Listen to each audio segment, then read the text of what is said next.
We work on all the machinery in the facility, keep it running.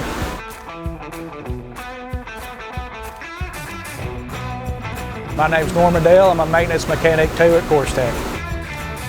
We have a lot of pretty sophisticated machinery. Someone has to be there that has a little bit of knowledge with the machinery, able to fix it, get it back going. We do electrical, we do plumbing, we do mechanical, some welding. You have to have a knowledge of tools. Problem solving's a big thing.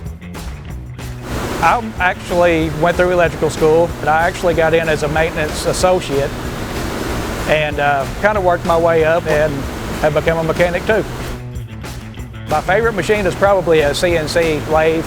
That's what we grind our parts on here.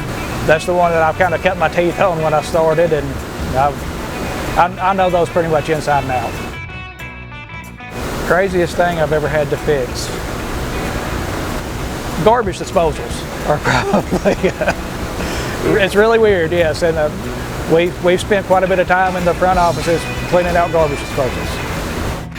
Everybody's pretty easy to get along with, and we joke and code up, and it's a lot of fun.